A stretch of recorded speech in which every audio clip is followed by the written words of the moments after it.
Fala galerinha, tudo bem com vocês? Chave do Enem no ar, hein? Vocês sabem, toda quinta-feira a gente lança aqui o Chave do Enem da semana e você pode também assistir qualquer tempo, mas que bom que você está aqui acompanhando com a gente na noite de quinta-feira. E você sabe que nós temos hoje, então, o começo de mais um ciclo do Chave do Enem. Temos noite de linguagens, nós teremos aula de língua portuguesa, a parte gramatical da nossa língua portuguesa e depois literatura. Então não sai daí. Você também sabe que nosso material de apoio é a apostila da CPB. Pegou sua apostila?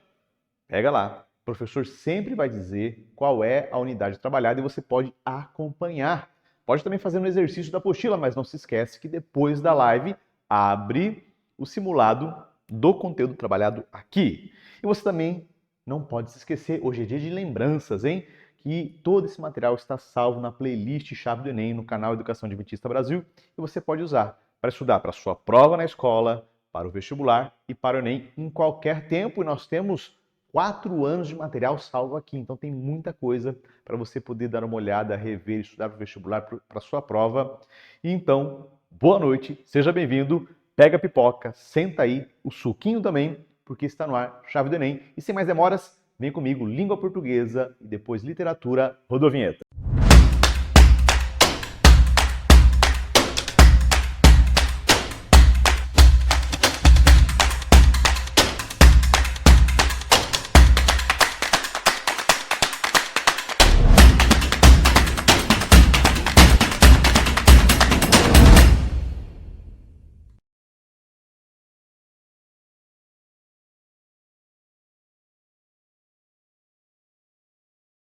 Fala, galerinha! E aí, tudo bem com vocês? Animados para mais uma aula aqui super, hiper, maxi, mega no Chave do Enem? Então, a gente vai falar sobre um assunto que é super importante, que são as relações lógico-discursivas. A gente vê isso em vários momentos aí dos nossos estudos gramaticais ao longo da nossa formação. Mas esse assunto sempre volta porque realmente ele é muito importante.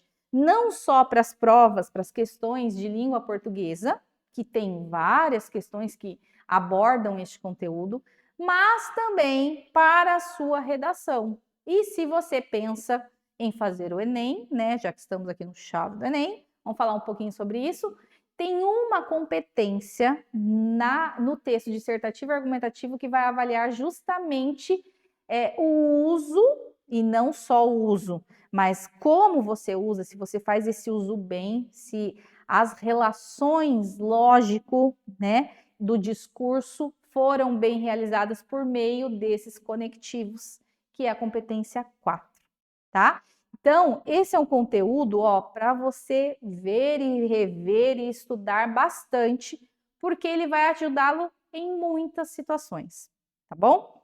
Então, já disse qual é o nosso conteúdo de hoje, mas o que a gente precisa prestar atenção, então, com relação a esse conteúdo? Então, no final da aula, eu queria que vocês voltassem aí para essa telinha para ver se vocês conseguiram entender esses pontos. Então, primeiro, compreender como diferentes conectivos estabelecem relações de sentido entre as ideias em um texto. Entender o papel, nossa, estou comendo aqui papel dos conectivos na coesão e na coerência textual. Reconhecer diferentes relações de sentido entre orações e parágrafos, tá? E às vezes, até mesmo diferentes relações de sentidos produzidos pela mesma palavra, mas que vai ter uma relação de sentido diferente dependendo do contexto de uso daquela palavra.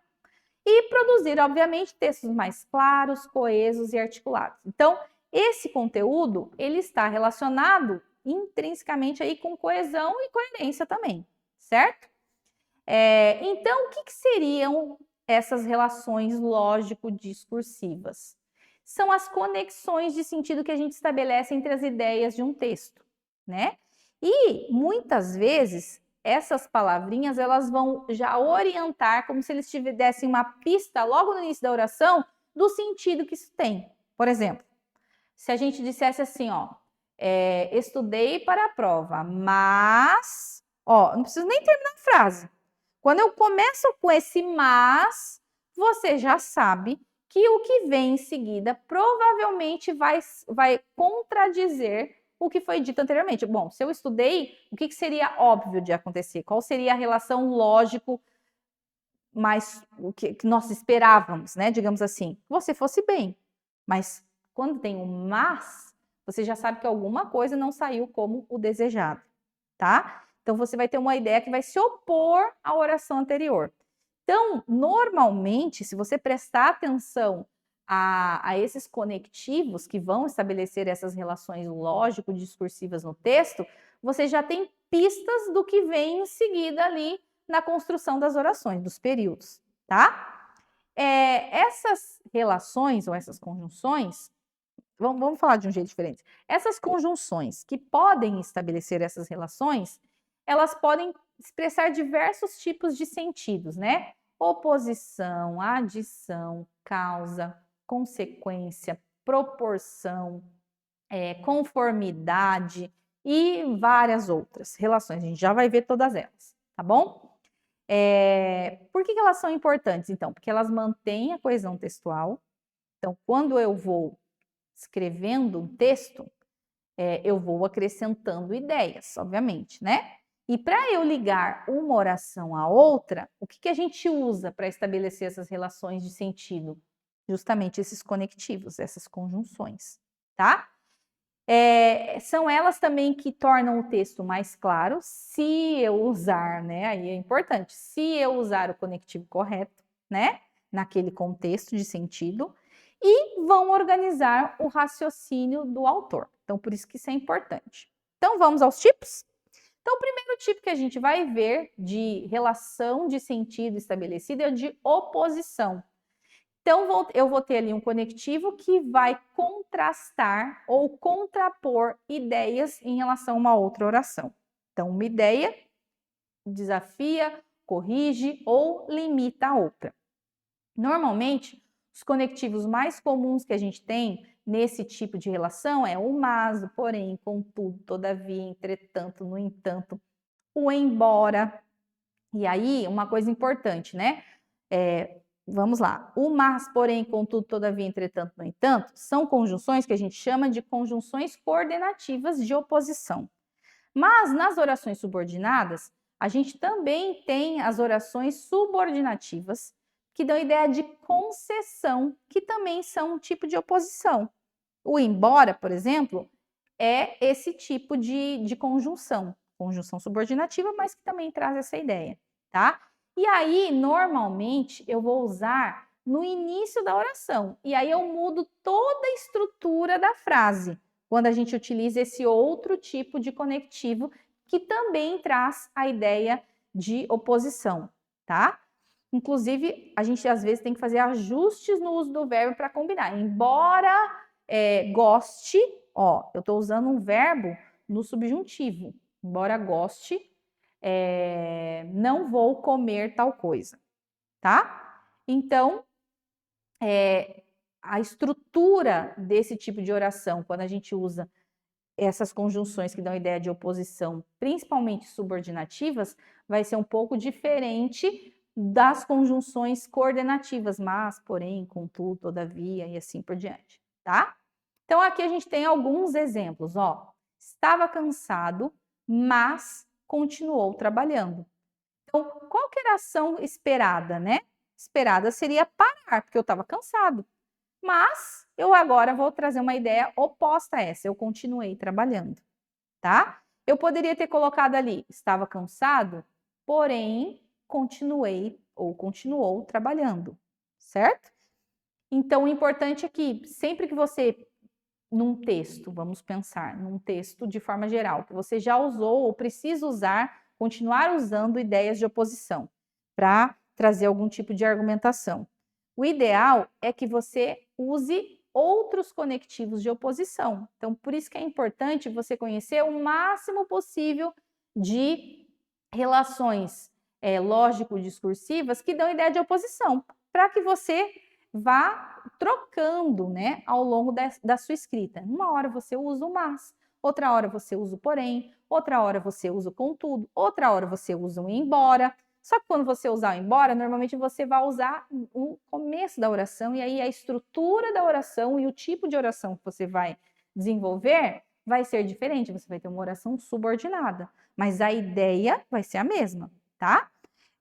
Ali um outro exemplo, ó, queria viajar, contudo, não tinha dinheiro. Então, esse contudo, ele vai trazer uma expectativa frustrada do meu desejo da oração anterior, certo? Então, uma ideia de oposição. Uma outra conjunção que traz uma relação lógico-discursiva de sentido são as conjunções de adição, que vão dar a ideia de acrescentar algum outro sentido. E aí, que conjunções são essas? E, também, além disso, bem como, não só, mas também junto, tá? Não o mas separado do também, o mas também como uma locução, tá? Vai trazer essa ideia de adição. Então, ela fala inglês e espanhol fluentemente. Aqui a gente tem um verbo escondidinho ali, elíptico, né? Como se eu dissesse, ela fala inglês e fala espanhol fluentemente. Fica ligado nisso também, tá, gente? Porque às vezes podem ter questões desse tipo aí no seu vestibular. Eu tenho esse e, não aparece explícito ali o outro verbo, mas eu tenho duas orações, tá? Só que uma oração tem um verbo elíptico, tá escondido, tá bom? Justamente porque ele já foi usado na primeira oração, tá bom? Além disso, participa de projetos voluntários. Então, eu estava falando alguma coisa, ele faz isso, faz isso, faz isso. Além disso, participa de projetos voluntários. Então, também é uma ideia de adição. A gente também pode ter relações de causalidade, ou seja, motivo, causa, tá? Origem. Cuidado para não confundir causa com consequência. Tem muito aluno que confunde uma coisa com a outra, tá? Os conectivos mais comuns para estabelecer essa relação de sentido são porque, já que, então tem uma locução ali, visto que, uma vez que, como, tá? Aí a gente tem que prestar atenção, por exemplo, nessa conjunção como. A conjunção como, ela pode dar ideia de causa, ela pode dar ideia de consequência e ela pode dar ideia de conformidade, tá? E aí, nesse caso, como que a gente vai definir o sentido? Pelo contexto, não tem jeito, tá? Então, tome bastante cuidado com exercícios, por exemplo, no vestibular, que vão trabalhar essas relações lógicas de sentido e que trazem essas conjunções que podem ser usadas com outros sentidos. O como é uma delas. Eu não falei ali, mas deixa eu voltar, já que a gente tocou nesse aspecto, o e, tá? Ele, dependendo da situação, ele pode até ter sentido de oposição, tá? É óbvio que normalmente a gente usa com sentido de adição, mas existem situações que esse e também pode ter sentido de oposição, tá bom? Então fica ligado aí nessas pegadinhas do vestibular. Então olha aqui um exemplo voltando aqui pro de causa, né? Olha um exemplo aqui de uso de conjunção que vai dar a ideia de causa. Faltou a aula porque estava doente. Então, porque estava doente é o motivo da falta, tá? Então, ó, é isso em relação à oração anterior. Cuidado para você não analisar de forma contrária, porque daí você pode acabar dizendo que isso aí é consequência, por exemplo, tá? Como estava chovendo, cancelaram o passeio. Olha lá, esse como, né, no sentido de causa, eu vou trazê-lo para o início da oração. E aí depois eu tenho a oração principal ali, que seria cancelaram o passeio, né? Mas esse como é a causa, ó. Por que estava chovendo? É a causa de eles terem cancelado o passeio, tá bom? E de novo, ó, não inverta a ordem da análise. Se você analisar o cancelaram o passeio para distinguir ali o sentido do como, talvez você diga, é um sentido de consequência. E não é. É como estava chovendo. Isso aqui é o quê? É a causa do cancelamento, tá? Então, toma muito cuidado com essa situação, porque às vezes tem alunos que acabam cometendo esse equívoco, tá bom? A gente também, como eu acabei de falar, a gente tem as conjunções que dão ideia de consequência. A consequência, ela vai estar relacionada à ideia de efeito, resultado de uma oração ou de um fato anterior, tá? Então, a gente tem ali como consequência. Por isso, assim como, e por aí vai, tá bom? As de condição são aquelas que a gente usa para dar a ideia de condição, uma hipótese, né? Os conectivos mais comuns aqui são se, caso, desde que, contanto que, a menos que, tá? Então, olha ali, ó, se chover, ficaremos em casa, tá? Então, esse se chover é uma condição para eles ficarem em casa. Se não chovesse, eles sairiam, não ficariam em casa, tá? O desde que também ele é interessante, ó. Ele é um outro conectivo que ele pode trazer um outro tipo de sentido. O desde que, ele pode também trazer o sentido de tempo, mas neste caso, ele está dando ideia de condição. Ó. Desde que estude, passará na prova. Então, é a condição para eu passar na prova. Então, passar na prova depende do meu estudo. Então, é uma condição, tá? Concessão, que contraria a expectativa, mas não impede o desfecho. Esse é o sentido da concessão, tá? Quais são os conectivos mais comuns aí das concessivas? Embora, ainda que, mesmo que, apesar de, conquanto. E aí, deixa eu falar uma coisa especial aqui, ó, nesse tipo, especialmente. Cuidado com essas conjunções que são menos conhecidas. Por exemplo, conquanto é bem menos usada do que, por exemplo, mesmo que ou embora, né? Então você precisa estudar melhor o significado disso e relacionar a ideia certa, porque senão, de repente, num tipo de exercício que peça aí para você identificar o efeito de sentido, né? Ou o sentido daquela conjunção, você acabe colocando, sei lá, conformativa, né? Coisas que realmente não são, tá? Então, embora estivesse cansada, continuou trabalhando. Então, se eu estou cansada, qual seria o resultado esperado, né? Eu parar. Mas o que acabou acontecendo? Eu continuei trabalhando. Apesar do frio, saíram para correr. Então, eu contrario a expectativa. Então, já que estava frio, o que se esperava? Que eu ficasse em casa, mas nesse caso, a gente saiu para correr. Então, eu abro uma concessão e eu acabo fazendo algo contrário àquilo que era esperado pela condição ali junto com o elemento conectivo, tá?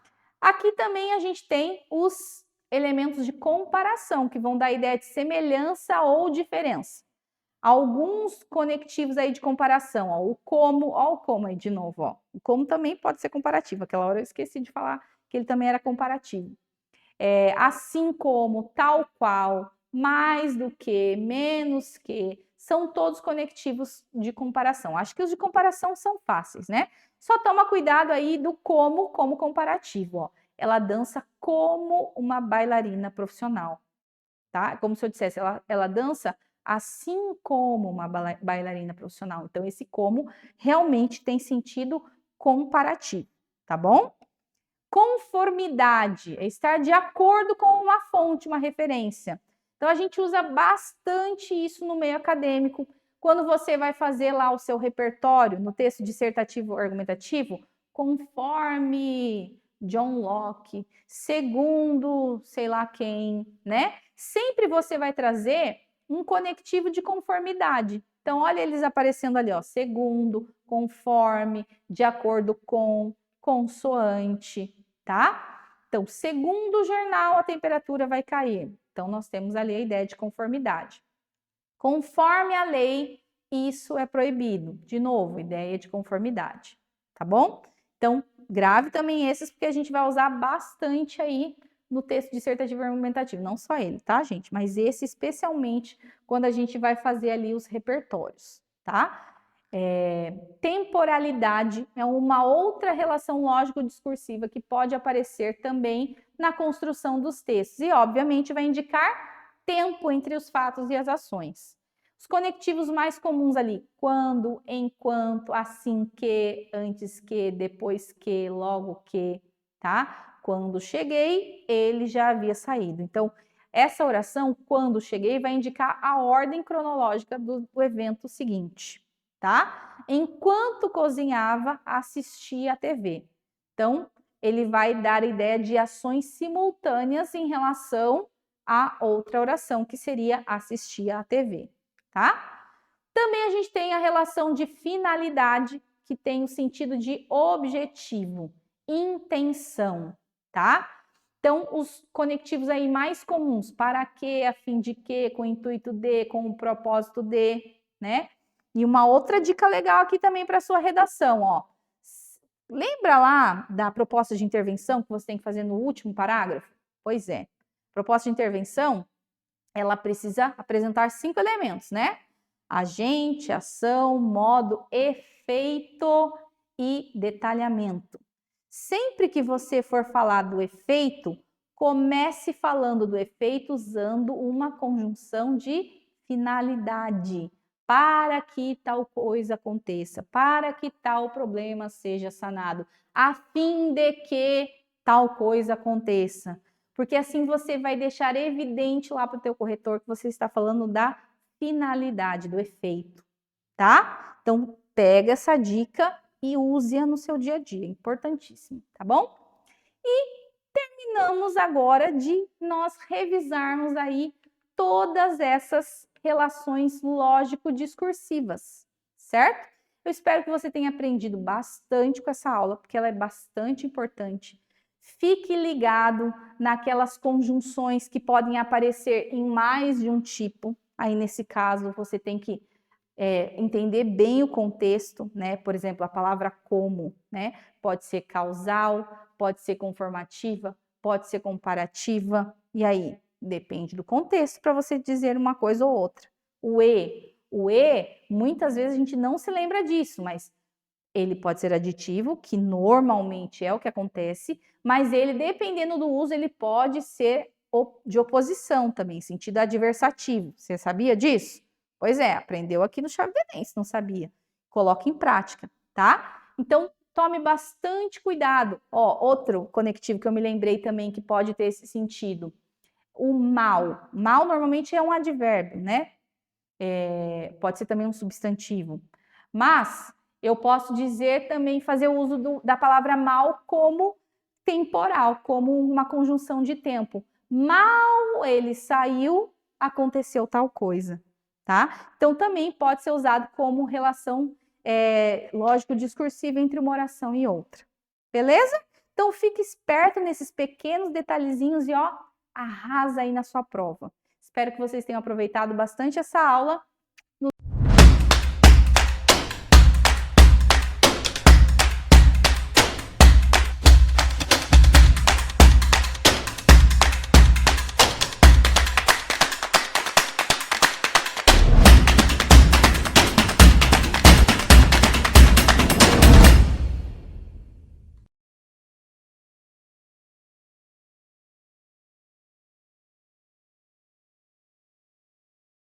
Olá, queridos! Sejam bem-vindos, seja bem-vindo. Agora o convite é especialmente para você. Hoje nós vamos falar sobre o quê? Nós vamos conversar especificamente sobre o módulo 2 aí da sua apostila, que tem um título bem grande: Alteridade e Multiplicidade Literária, Aspectos da Escrita Contemporânea. Então, vem comigo, vamos falar sobre os autores das narrativas contemporâneas. Você se lembra que no módulo 1 nós falamos sobre o conto, certo? Inclusive eu trouxe ali o Rubem Fonseca e eu expliquei para você que ele aparece aqui no módulo 2, como autores ali, né? Dentro da crônica, enfim, vários outros autores das narrativas contemporâneas.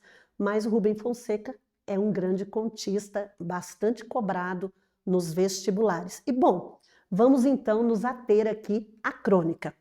Primeiro, nós temos que pensar nas características desse gênero. A crônica, ele é um texto híbrido. Por que ele é híbrido? Porque ele conversa com o texto, ela conversa com o texto jornalístico e com o texto literário. Híbrido é quando há essa mistura, certo? A crônica ela vai apresentar a visão subjetiva do autor a respeito dos fatos próximos a ele. Então ele presencia um fato e ele vai transformar isso em uma crônica. A crônica, ela nasce, queridos, no jornal.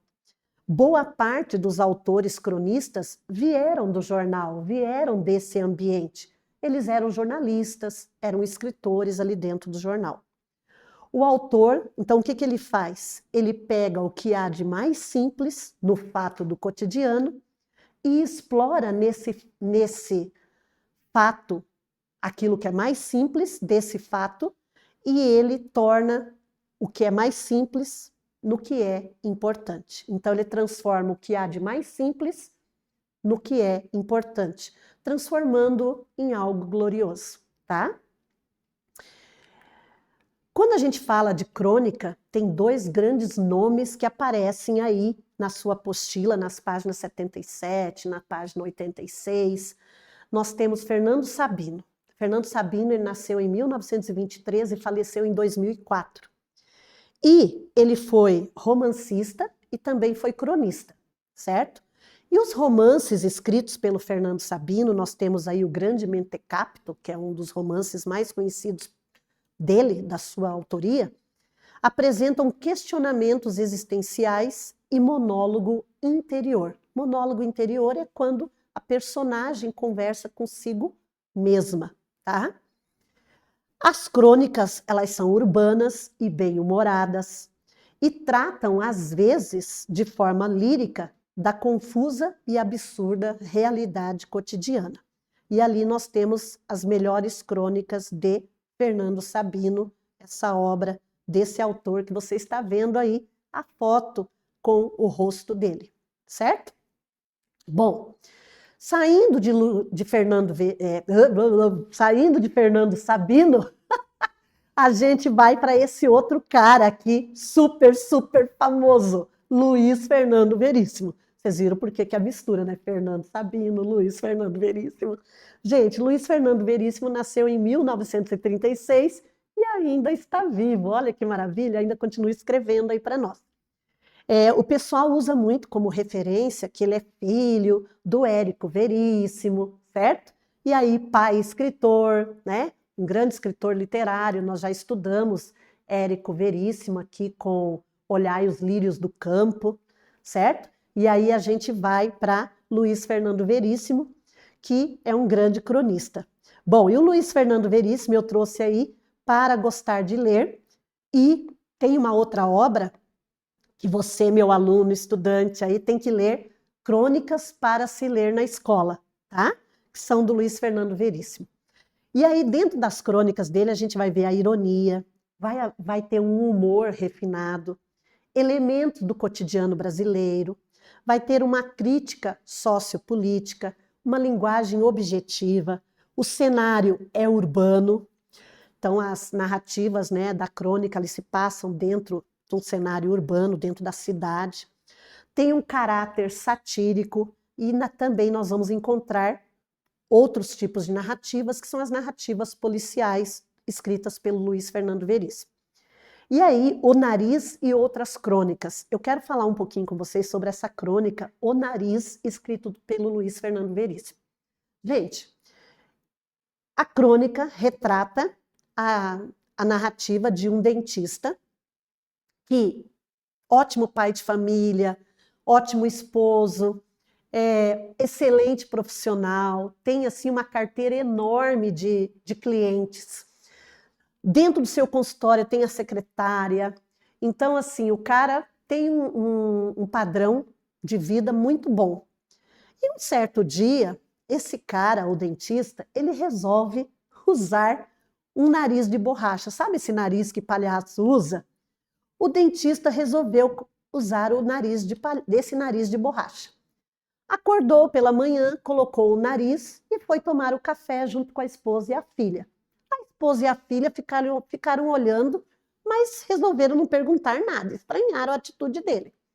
Ele vai para o consultório, chega a secretária estranha, ele atende os pacientes ficam meio preocupados, e isso acontece todos os dias. Ele só tirava o nariz para dormir. O nariz de borracha, vamos deixar isso bem claro. E aí, isso vai acontecendo durante vários dias. Até que um dia a esposa fala para ele, escuta aqui, por que você está usando esse nariz de borracha? Você está me envergonhando. Ele falou assim para ela, querida, eu continuo sendo o mesmo esposo, não continuo? O nariz de borracha me mudou em alguma coisa? Sim, você está parecendo um ridículo, você está parecendo um palhaço, você fica bravo. E a filha, pai, eu não quero mais que você me leve para a escola. Os meus amigos estão tirando sarro de mim, me zoando, né? Vamos usar uma gíria aqui usada por vocês. Meus amigos estão me zoando, eu não quero mais fazer esse papel de ridícula lá. Chega, não quero mais que você me leve. E ele, tá bom. E continuou usando o nariz de borracha. Chegou no consultório, passou alguns dias, a secretária, os clientes que ele tinha começaram a parar de ir ao consultório, procurar um outro profissional, ele foi perdendo a carteira de clientes, a secretária vendo que o consultório estava entrando em falência, pediu as contas, foi embora, não quer trabalhar com um cara louco que fica usando o nariz de borracha por aí. Enfim, a vida daquele homem é totalmente transformada, mudada porque ele coloca o nariz de borracha. A esposa pede a separação, vai morar com a filha num outro lugar, mas esse homem continua usando o nariz de borracha. E você deve estar perguntando, por que a escrita sobre isso? Queridos, os estereótipos. Veja que Luiz Fernando Veríssimo, ele traz um humor refinado, apresenta elementos do cotidiano brasileiro e ele traz aqui uma crítica aos estereótipos que nós formamos. Aquele homem não havia mudado só porque ele colocou um nariz de borracha. As pessoas é que haviam mudado a forma de vê-lo. E nós temos que ter esse cuidado, né? Como que nós olhamos para o outro? Como que nós olhamos para as pessoas que estão à nossa volta? Não nos deixar levar pelos estereótipos que a sociedade coloca para nós. Beleza? Então, hashtag fica a reflexão sobre isso. Bom, aí a gente sai de crônica e a gente vai falar sobre diário, sobre essa autora que está em alta, né? Carolina Maria de Jesus, que escreveu O Quarto de Despejo, Diário de uma Favelada. Gente, essa mulher é assim admirável. Admirável como mulher, como mãe, como escritora. Vejam, O Quarto de Despejo, Diário de uma Favelada, é um diário da autora escrito no período de 1955 a 1960. Então, a gente saiu de crônica, estamos falando das narrativas contemporâneas, e aí, claro, a gente vai falar de Carolina Maria de Jesus dentro do gênero diário. A primeira coisa que chama a atenção é a linguagem, que é mais próxima do coloquial. Tem a preocupação com regras gramaticais, o que faz da obra mais verdadeira, mais próxima do real. Só um pouquinho, viu, gente? Vou tomar uma aguinha aqui. Aguenta aí, tá bom?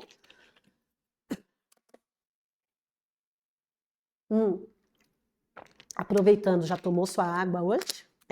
Aqui tá frio e a gente tá tomando água. Espero que aí onde você esteja, você também esteja tomando água, hein? Esse líquido precioso, um dos 8 remédios naturais que Deus deixou para nós. Mas vamos voltar para Quarto de Despejo. Gente, por que esse título, né? Quarto de Despejo. Quarto de Despejo é um lugar onde se coloca tudo quanto é tralha, tudo aquilo que não interessa, tudo aquilo que é velho, que está estragado, ou que pensa-se que vai usar um dia, tá? Então, a Carolina Maria de Jesus, ela dá esse título para a obra Quarto de Despejo, pensando na favela como um lugar, né, onde é retratado, onde vivem diversas pessoas de diferente jeito, com tudo que eles têm. E aí eu trouxe aqui para vocês algumas temáticas que são abordadas dentro da obra Quarto de Despejo. Olha lá, seu retrato da favela do Canindé é cru, direto, sem retoques, porque pensa que ela vive na favela do Canindé.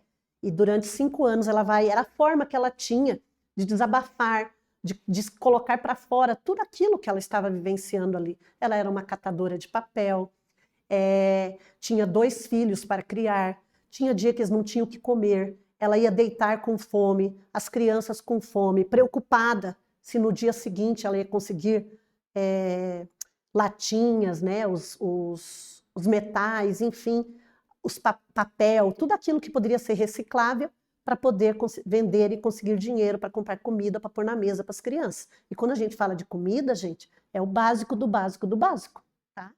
Não era como é que é, carne, arroz, feijão, pão, doce, não. Era aquilo que podia comprar com aquele valor. Então vamos voltar aqui. Seu retrato da favela do Canindé é cru, direto, sem retoques. Olha lá o que ela diz numa partezinha que eu transcrevi aqui da obra. Durante o dia, os jovens de 15 e 18 anos sentam na grama e falam de roubo. E já tentaram assaltar o empório do senhor Raimundo Goelho. E um ficou carimbado com uma bala.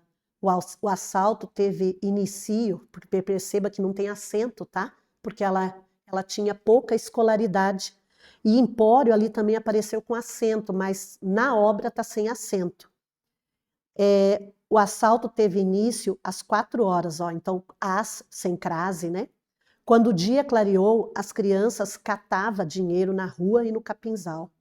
Teve criança que catou 20 cruzeiros em moeda e sorria exibindo o dinheiro, mas o juiz foi severo, castigou impiedosamente. Então, o que está entre aspas é a parte transcrita que retrata esse Canindé, né, de uma forma crua, direta, sem retoques. Ela traz na íntegra o que ela vivia ali. A autora é a voz da favela e realiza a função de mostrar essa realidade em seu diário, como a violência contra a mulher e a situação das crianças nesse ambiente. E olha só, transcrevi aqui também um trecho da obra para provar isso. A Sílvia e o esposo já iniciaram o espetáculo ao ar livre. Ele está lhe espancando e eu estou revoltada com o que as crianças presenciam. Ouvem palavras de baixo calão. Oh, se eu pudesse mudar daqui para um núcleo mais decente. Então a gente vê aí, né, a violência retratada dentro da obra. O seu diário também é um instrumento de resistência e justiça. A autora acredita no poder da palavra escrita, no poder da literatura. Em uma ocasião, Carolina Maria de Jesus vai a um açougue, onde a caixa se nega a vender qualquer coisa para ela. Mais tarde, a autora escreve: voltei para a favela furiosa. Então o dinheiro dos favelados não tem valor? O livro Quarto de Despejo é marcado, como ficou claro, por uma visão bastante crítica da realidade. A autora, Carolina Maria de Jesus, não se abstém de falar de política, da situação da mulher negra e favelada na sociedade.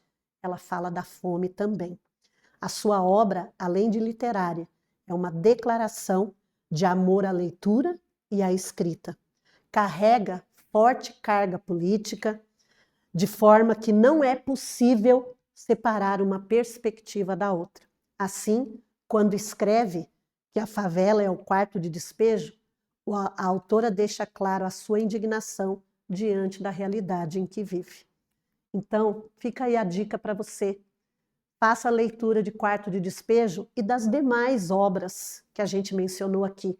E, queridos, a apostila está trazendo vários autores pós-contemporâneos, que eu não tenho como retratá-los aqui com vocês.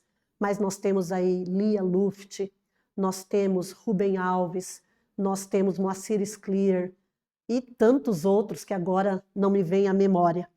Mas que você possa buscar e ver com quais deles você se identifica. Como eu disse na aula anterior, no módulo 1, é uma escrita que atende a todos os leitores. Então você deve se identificar com um ou mais autores aí pós-contemporâneo. Um grande abraço, fica com Deus e não esqueça de fazer o simulado aqui do Chave do Enem. Beijos e até mais. Tchau!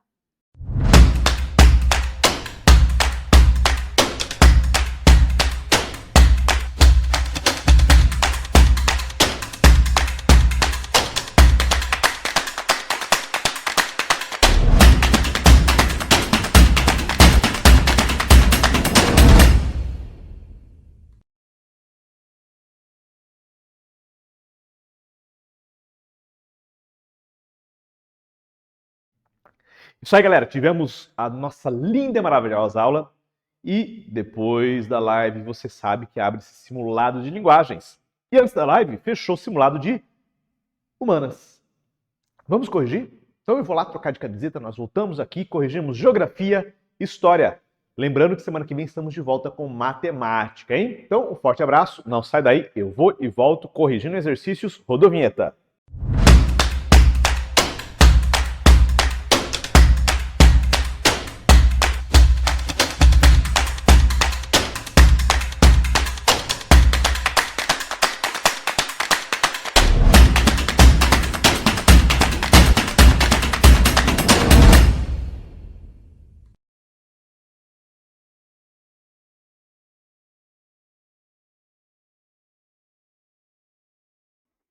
E aí, galerinha, tudo bem com você? Mais uma vez aí, Tuts na área, para a gente trabalhar redação no Enem, certo? Já trabalhamos ali, foi dicas sobre a introdução, dicas sobre o desenvolvimento 1, vamos falar do desenvolvimento 2 hoje? Então, mais uma vez, papel e caneta na mão, vai lá comigo bem rapidinho, ok? Aqui é o D2, fechou? Desenvolvimento 2.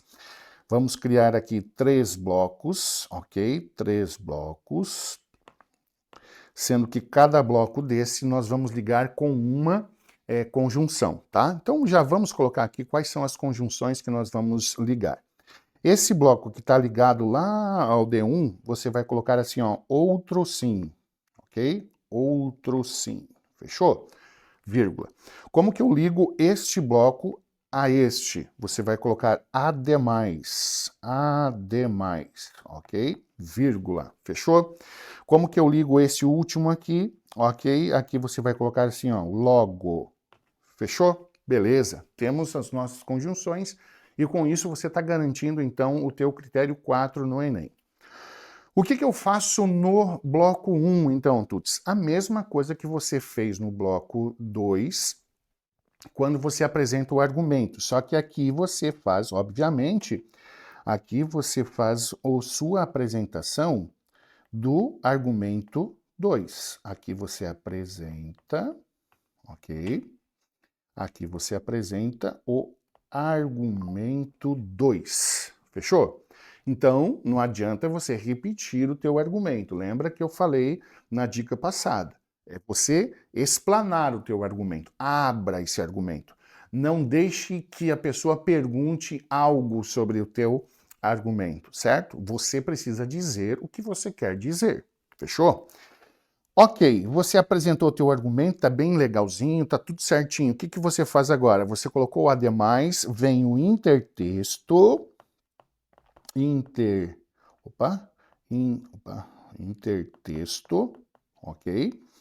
Aí você vai colocar isto é, ok? E aí você faz a relação. Relação, argumento, intertexto. Ok? Intertexto. Deixa eu arrumar aqui que ficou horrível isso aqui para você. Olha aqui, ó. Presta atenção aqui. Deixa eu apagar aqui. Ficou horrível isso aqui. Então, olha aqui, ó. Presta atenção. Intertexto, vírgula, isto é, vírgula, relação, argumento, intertexto. Pontuou. Colocou o ponto? Beleza. Agora, o que que você faz? Você faz logo e você faz o fechamento desse bloco. Ok? O fechamento desse bloco. Como assim eu faço fechamento? Você, ó, à medida que, você pode começar assim, ó, logo, daí, à medida que, ok? À medida que, vamos lá, a gente estava falando sobre eu ser um problema para você, eu não dominar o conteúdo, isso não dominando o conteúdo, eu atrapalho a sua entrada na universidade. Então, à medida que o professor continuar dando aulas e não for realizada uma solução, né, mais pessoas terão dificuldades de adentrar a universidade, ok? Então você faz essa relação, à medida que vai acontecer isso, fechou?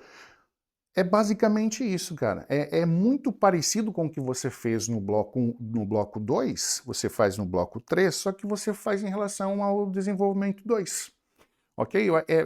Cara, a redação do Enem é uma das redações mais, assim, quadradinhas, que eu chamo, tá? Você precisa se ater a detalhes. Onde que as pessoas perdem ponto aqui? É quando ela só apresenta o argumento, ou quando ela só coloca o intertexto e ela não argumenta a respeito do intertexto, ou quando não tem fechamento.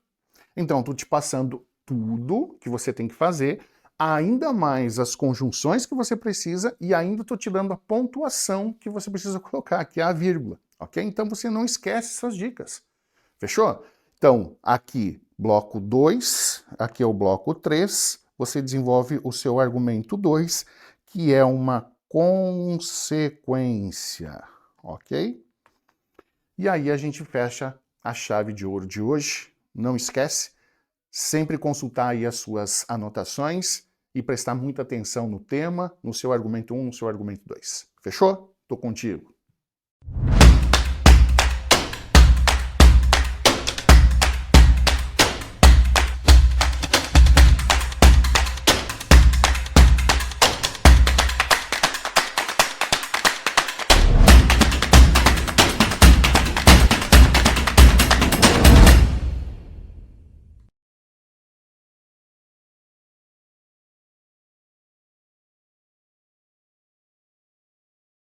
Fala, galerinha. E aí, gostaram da aula do Chave de Ouro? Hein? Dicas valiosas para quem está no terceirão e vai fazer redação no Enem ou qualquer vestibular. Professor Tudes sempre mandando bem, né? Fui lá, troquei de roupa e vim agora porque não sou apresentador, sou professor. Vamos corrigir as questões de geografia.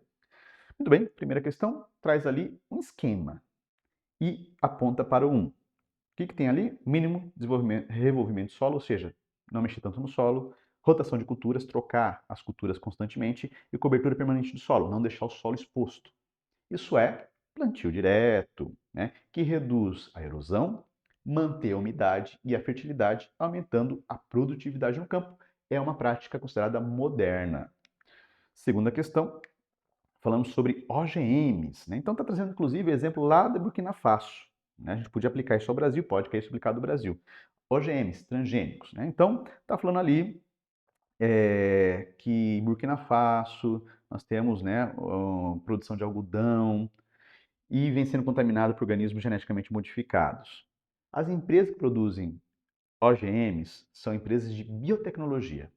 O lucro delas não é vendendo a semente, mas é vendendo a tecnologia. Isso faz parte daquela cadeia do agronegócio que tem inclusive na apostila de vocês. Fica lá no comecinho, é produzir tecnologia que depois vai para a fábrica, vira semente e aí entra na fazenda. Então, qual que é o ganho desse tipo de empresa? Propriedade intelectual que rende royalties sobre as patentes de sementes e insumos. Então, essas empresas, elas focam na produção do conhecimento, vendem esse conhecimento, aí sim se produz o insumo, se produz a semente e é vendida. Quem produz a tecnologia ganha o que a gente chama de royalty. É igual que quando toca uma música, o cantor e o compositor ganham uma parte disso. Quem produz a tecnologia também ganha uma parte disso toda vez que é vendido o produto e se transforma num grande mercado. Próxima questão, número 3.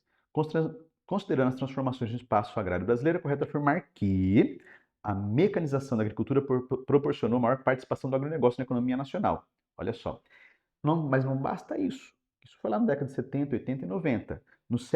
Na primeira metade da década do século 21, agora, o superciclo das commodities favoreceu a expansão das fronteiras agrícolas para abastecimento do mercado externo, acarretando uma série de conflitos socio-territoriais. Então, no Brasil tem que entender Revolução Verde, século 20, década de 60, 70, 70 e 80, expansão da fronteira agrícola para o centro-oeste do Brasil, 2000 para frente, continua para o norte, para o nordeste, vai ter lá Maranhão, Piauí, Tocantins, Mato Piba, Roraima, aliás, Rondônia, Acre, Amazonas, tudo Amazonas. Tudo isso é porque o preço das commodities no mercado externo aumentou muito, valendo a pena o investimento do agronegócio. Só que, ao mesmo tempo, traz também as contradições, como, por exemplo, o avanço sobre as áreas da Amazônia, o avanço sobre o cerrado, onde há o desmatamento, e também onde existem as populações tradicionais que acabam sofrendo essa pressão para a concessão desse espaço para o agronegócio. Isso faz parte, então, também da lógica da expansão do agronegócio no Brasil. Próxima questão. De 61 a 2014, a produção mundial de cereais cresceu de 1,1 toneladas por hectare, produtividade, para 4 toneladas por hectare. Então, em 61, 1 hectare e 10 mil metros produzia 1,4 toneladas de grãos, de cereais. Em 2014, 4 toneladas em 1 hectare. Mantém a área, aumenta a produção, produtividade. Então, sobre a causa disso, está associada com a Revolução Verde, que começa no mundo um pouco antes e chega no Brasil ali em meados da segunda metade do século XX, né? Que provocou a diminuição da desnutrição também em escala mundial. O aumento da produtividade, além de gerar riquezas para quem produz, gera matéria-prima para todos os setores, inclusive alimentício, garantindo um pouco mais a sustentabilidade alimentar no mundo. Não quer dizer que todos tenham acesso, porque existem os outros problemas de distribuição de renda. Mas hoje não falta alimento no mundo graças ao avanço da tecnologia. O que falta é uma questão social para que as pessoas possam acessar os alimentos que estão disponíveis. Deu para entender? Última questão, vamos lá. Produção agrícola do Centro-Oeste, considerada a principal fronteira agrícola brasileira, teve nos últimos anos um crescimento espetacular. A sinalha é incorreta. É difícil cair uma incorreta, mas apareceu aqui para a gente. Olha, a estabilidade do mercado internacional, segundo a lei da oferta e procura, permitiu prever as safras de volume exportado. Gente, lê as demais, mas isso nunca é correto. Produção de commodity, seja agrícola, seja mineral, não é estável.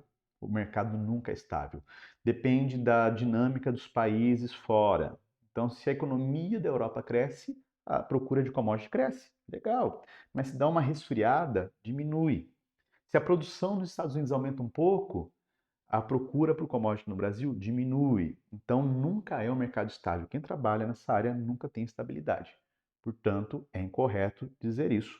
É possível prever com uma margem de erro essa previsibilidade de produção, mas também é instável. Lembrando também que o clima pode interferir, outros fatores que não econômicos também interferem nessa questão. Deu para entender? Muito bom estudar questões de agronegócio, cai sempre vestibular, espero que você tenha compreendido. Se não compreendeu, volta na aula, leia o material, mas não sai daí, porque depois de mim tem história. Valeu, até mais.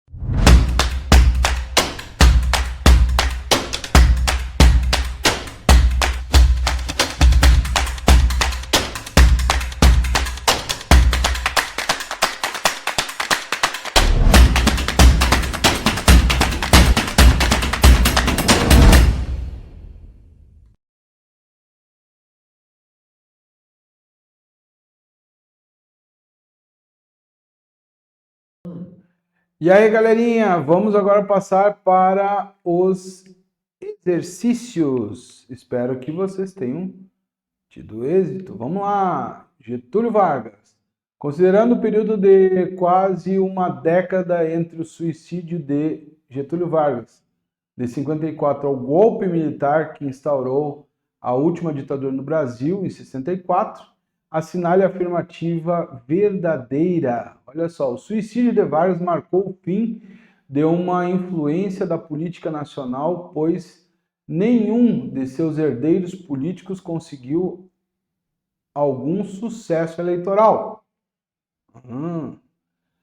Apesar de ter sido eleito pelo PSD, criado por interventores durante o Estado Novo, Juscelino Kubitschek, se afastou de Vargas pelo seu ímpeto industrialista.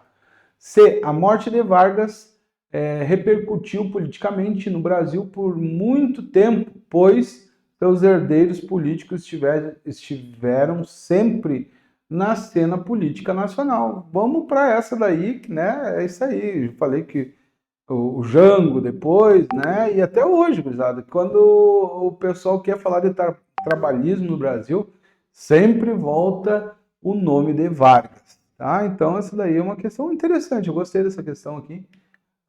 Vamos lá, vamos para o próximo.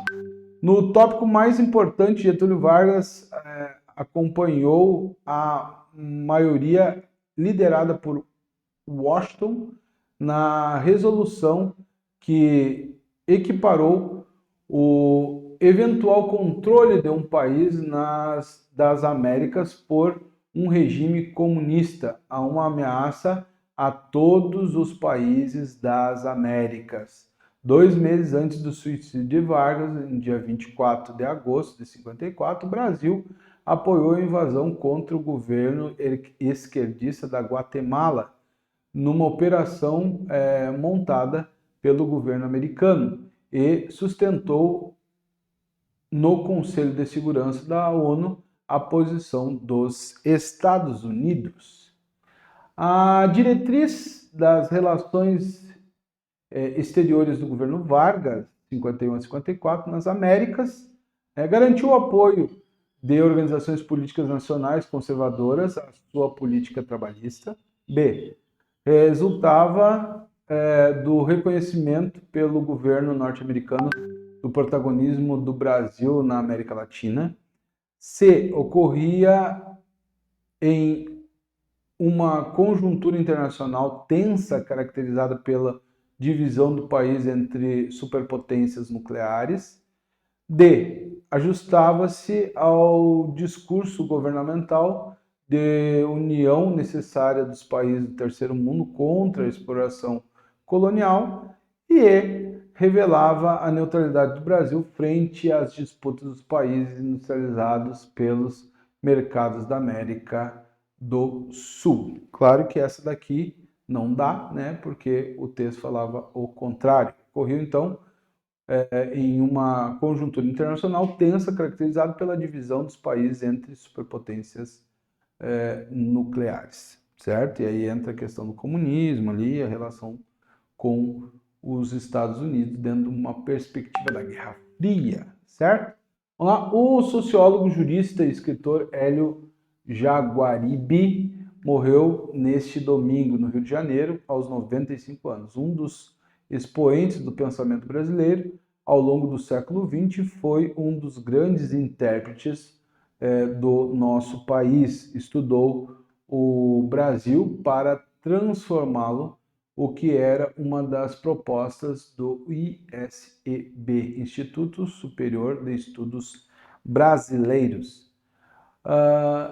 Esse organismo, então, mencionado no texto, deve ser relacionado com o contexto apresentado na seguinte alternativa: o governo de Juscelino Kubitschek e a teoria do nacional desenvolvimentismo, Getúlio Vargas e o corporativismo, Jango Goulart e o parlamentarismo, Jânio Quadros, populismo, ou o governo do general Eurico Dutra e o liberalismo, tá? Aí, né, tem tudo a ver com essa parte aqui do Juscelino Kubitschek, do nacional desenvolvimentista. Esse foi um dos grandes nomes deste movimento nacional desenvolvimentista, com certeza. Certo? E esses organismos, eles foram feitos justamente para poder fomentar, né, esse processo de desenvolvimento. Vamos lá para o 4. Em 1958, ainda durante o governo de Juscelino Kubitschek, o Partido Trabalhista Brasileiro, o PTB, começou a discutir um conjunto de propostas que visavam a promover alterações nas estruturas econômicas, sociais e políticas que garantisse a superação do subdesenvolvimento e permitisse uma diminuição nas desigualdades sociais do Brasil. Infelizmente, até hoje, a gente tem dificuldade nesse aspecto. As medidas citadas pelo texto que emergiu durante o governo de João Goulart explicam a base do parlamentarismo brasileiro, a crise política que levou o golpe de 64, a adoção do milagre econômico, a emergência da República dos Sindicalistas em 63 e a implementação do Fundo de Garantia do FGTS em 64. Usada, essa daqui é uma questão bem fácil, né? Tem a ver com a questão do golpe, né? Isso daí vai acabar gerando o que nós conhecemos depois como golpe, ou revolução, ou movimento cívico-militar. Bom, não conheceu 1952 qualquer modificação fundamental de posições no cenário da política internacional. Enquanto isso, mais e mais se fortalecem as nações democráticas através do rearmamento material e de uma crescente coesão em torno dos interesses comuns e dos mesmos ideais políticos. Por outro lado, a União Soviética e seus satélites cuidaram de garantir as posições conquistadas, o que soerguimento econômico dos países europeus constitui um grande passo na criação da barreira defensiva do Oriente. A mensagem do presidente Vargas manifesta o alinhamento da política externa brasileira no período da Guerra Fria, a política de abertura das empresas estatais aos investimentos norte-americanos, a atitude ambígua do governo federal, a importância dos países do terceiro mundo para o equilíbrio entre as nações e o reconhecimento da Europa como uma terceira força no cenário mundial. Essa é até engraçada. Tá? Há então, um alinhamento político externo brasileiro no período da Guerra Fria, o que vai ser demonstrado a partir do texto. Beleza, pessoal? Espero que vocês tenham ido bem, tenham acertado as questões e ficamos por aqui até o mês que vem. Um grande abraço.